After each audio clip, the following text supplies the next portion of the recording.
여러분 안녕하세요. 최근 문제가 되고 있는 이른바 대장동 개발 의혹. 이 사진이 지금 성남의 대장동입니다. 이 뉴스들을 보면서 제가 생각하는 몇 가지 부분을 좀 말씀드리고자 합니다. 이 최근 보도되는 것들을 보면 이 하나의 거대한 어떤 이권의 흐름들, 이권의 카르텔 이런 것들이 막후에서 작동을 하고 있는 것 아닌가 하는 그런 생각을 좀 갖습니다. 이것이 법적으로 합법적인가, 또 그렇기 때문에 어떤 문제가 없다, 정상적이다 라고 이야기하는 이런 부분들을 과연 그대로 받아들여야 하는가 라는 부분에 대해서 상당히 좀 여러 가지 생각을 갖습니다. 워낙 이 현재 부동산으로 인해서 많은 국민들이 고통을 받고 있고, 그런 상황에서의 부동산 수익, 개발 이런 부분에서 이 엄청난 어떤 이 폭리를 취하는 이런 행태를 과연 받아들일 수 있는 것인가, 이것이 법적으로 합법적이라고 해서 한다고 하더라도 그 부분을 그대로 받아들여야 하는가에 대한 어떤 상당한 좀 문제의식을 갖습니다. 이번 이 대장동 개발 의혹 같은 경우도 이제 지분 7%를 가진 이 화천대유 등의 이 회사 등이 배당받은 게 4,040억 정도로 지금 보도가 되고 있습니다. 이 자본금 3억 5천 정도의 회사, 물론 그 중간에 이제 여러 가지 투자 등을 해서 몇백억의 투자 이런 것들이 이루어졌다라고 하더라도, 그걸 감안하더라도 이 배당액이 너무 많지 않나 하는 생각을 갖는 것은 아마 저만의 생각은 아닐 겁니다. 이 과정 자체가 어쨌든 공영과 민영, 성남도시개발공사가 주도를 하고 민간이 참여하는 이런 형태로 진행이 됐는데, 왜 계약이 이런 형식으로 이루어졌는가라는 부분에 대해서 여전히 납득할 수 없는 부분들이 많이 있습니다. 이것이 뭐 부동산 값이 폭등했기 때문에 생긴 일이다라고만 하기에는 애초에 계약 자체, 그 구조, 이 판을 왜 이렇게 짰는가, 그 막후에 어떤 다른 어떤 커넥션 같은 것들이 작용하지 않았는가라는 부분에 대한 상당한 의구심 같은 것들을 갖고 있는 겁니다. 그렇기 때문에 이 문제는 이 성남도시개발공사와 화천대유 등 간의 어떤 커넥션 부분에 대한 수사 이런 것들도 진행이 되겠지만은, 우리 사회에서 이루어지고 있는 많은 이 민영과 공영을 같이 하는, 또 공공의 개발 등등의 과정에서 이와 비슷하게 이러한 국민 세금들을 편취하는 그런 사례들이 또 보이지 않는, 드러나지 않은 가운데 많이 진행됐던 것 아닌가 하는 그런 생각을 갖게 하는 겁니다.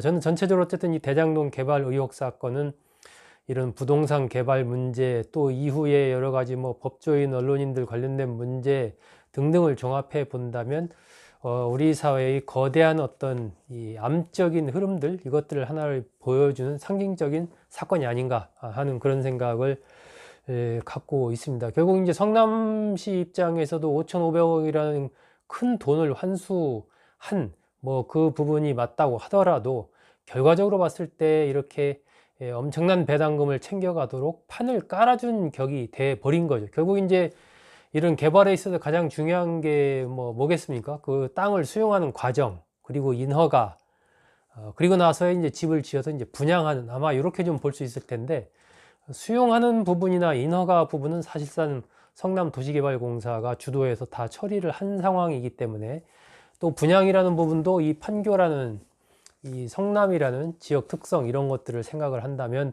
어느 정도 2014년 15년 상황을 감안을 해도 이것이 어느 정도 이득은 당연히 거둘 것이다 라고 예측할 만한 그런 사안이었기 때문에, 왜 판이 구조가 이렇게 짜여졌는가, 이 전말을 밝히는 것은 굉장히 중요한 문제입니다. 향후에 아마 수사 과정에서 한 중요한 포인트로 이 부분이 집중적으로 조사가 이루어질 것으로 그렇게 예상이 됩니다. 이 두 번째 부분은 이 법조계 인사들, 그리고 언론계 인사들이 여기에 상당 부분 또 관여된 이런 부분입니다. 사실 법조인이나 언론인들은 우리 사회의 소금과 같은 그런 역할을 하는 사람들인데, 이번 같은 경우에는 굉장히 많은 사람들이 이 부동산 개발과 관련된 이 회사 화천대유에서 고문을 맡거나 뭐 자문을 하거나 하는 명목으로 거기에 많이 참여를 했고, 이제 일부 전현직 언론인들은 직접 주체로서 이 개발하는 이 회사 자체에 뛰어들었습니다. 화천대유 같은 경우는 대주주 자체가 뭐 불과 얼마 전까지 이 한 경제신문의 부국장을 지낸 인사였다는 것이 상징적으로 그걸 보여주지 않나 하는 생각이 듭니다. 이 법조계와 언론계 이른바 자정의 그러한 움직임 이런 것들도 절실한 상황이 아닌가 하는 생각이 듭니다. 특히 권순일 전 대법관 같은 경우는 대법관에서 퇴임하자마자 2달 만에 이 화천대유의 이 고문을 맡았는데 월 1,500만 원을 받은 것으로 그렇게 보도가 됐습니다. 화천대유 대표가 그렇게 얘기를 했죠. 그런데 한 역할에 대해서는 권 전 대법관 스스로는 사무실도 가지 않았고 전화로 이렇게 좀 처리했다 이렇게 얘기를 합니다. 그렇다면은 아니 사무실도 안 가고 전화 몇 통으로 이렇게 하면서 월 1,500만 원씩을 받아갔다는 말이냐 이런 얘기가 나올 수밖에 없는 거죠. 또 화천대유 이 대표는 권 전 대법관이 굉장히 열심히 일했다, 우리 직원들이 다 아는 문제다 또 이렇게 얘기를 합니다. 그런데 권 전 대법관은 변호사 개업 신고도 하지 않은 상황이었습니다. 그러면은 이 대표의 말대로 굉장히 열심히 일했다라면은 변호사 개업 신고도 하지 않은 상황에서 어떤 일을 얼마나 열심히 했다는 것인가, 그 업무의 내용이 무엇인가에 대한 또 상당한 의구심을 갖게 합니다. 그리고 화천대유와 관련해서는 이 과거 이 화천대유 이 천화동인의 한 대표 주주로 참여했던 남아무개 변호사 사건과 관련해서 그 당시 이 사건을 수사했던 책임자, 당시 지검장이죠. 지검장, 그리고 그를 변호했던 인사, 그리고 또 피고인, 이렇게 이제 전부 이 사람들이 공교롭게 다 한 회사에 또 이렇게 구성원이 됐습니다. 아마 이런 일도 거의 없을 겁니다. 이런 식으로 박영수 전 특검이라든지 강찬우 전 지검장, 또 이경재 변호사라든지 이런 인물들이 또 다수 이 화천대유와 관련해서 이름을 올리고 있습니다. 또 다른 변호사들도 또 이제 화천대유나 천화동인 이런 쪽에 관련돼서 상당한 배당금을 또 받아가는 그런 경우가 이번에 드러났습니다. 그러니까 변호사, 전 대법관, 검사, 그리고 언론인들, 이렇게 이른바 사회 지도층이라고 할 수 있는 인사들 다수가 이번 이 부동산 개발 관련된 이 자산관리 회사의 이름을 올리면서 굉장히 이제 적게는 수백만 원에서 많게는 수천만 원까지의 돈을 받아갔습니다. 과연 이들의 역할이 무엇이냐, 이런 부분들, 그리고 과연 우리 사회에 이렇게 대법관을 지내고 한 이런 분들이 바로 퇴임하자마자 이런 회사에 가서 이렇게 몇 천만 원씩을 받는 것이 과연 이게 법적으로 문제 없다고 하더라도 이게 과연 맞는 진짜 제대로 된 일이냐에 대해서는 이게 저는 상당히 좀 비판적입니다. 불신이 더 커질 수밖에 없는 그런 어떤 행동을 스스로 하는 것이다, 이렇게 생각을 합니다. 세 번째는 이제 곽상도 의원의 아들이 퇴직하면서 이 화천대유 회사에서 50억 원을 퇴직금 및 성과급으로 받았다라는 사실이 오늘 보도가 됐습니다.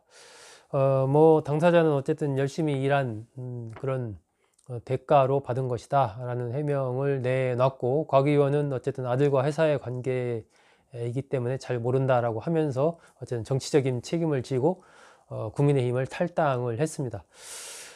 과연 이게 성과급 이라고 해도, 퇴직금 플러스 성과급이라고 해도 이 50억 원이라는 돈은 일반인들이 생각하기에는 정말 그렇게 보기에는 너무나 큰 돈이기 때문에 과연 순수한 성과급이나 퇴직금인가, 그것이 아니고 무언가 이 사업을 진행하는 과정에서 무언가 이 곽상도 의원이 도움을 주었든지 무언가 다른 게 좀 있는 거 아니냐, 투자를 했든지 뭔가 모르는 그런 부분에 대한 의구심이 사라지지 않고 있는 것입니다.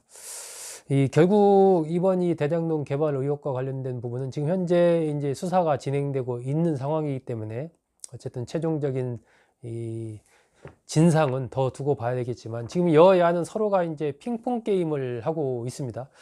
야당은 이재명 게이트다라고 하면서 이재명 지사가 성남시장 시절에 이루어진 일이기 때문에 이재명 지사를 정면으로 겨냥을 하고 있고, 이재명 지사는 국민의힘 게이트다라고 하면서 이 곽상도 의원 등등의 관련을 또 주장을 하고 있습니다.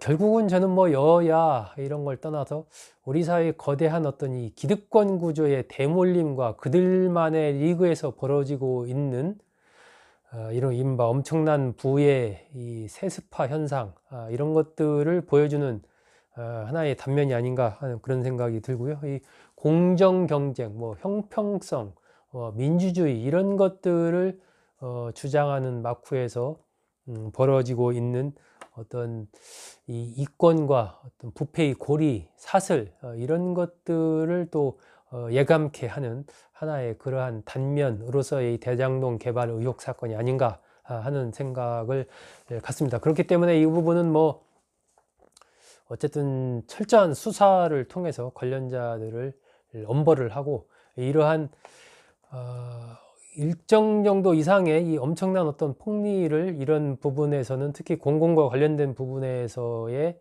이런 폭리를 취하는 이러한 부분에서는 반드시 제도적인 보완이 좀 뒤따라야 되지 않을까 하는 그런 생각이 듭니다. 네, 여러분 감사합니다.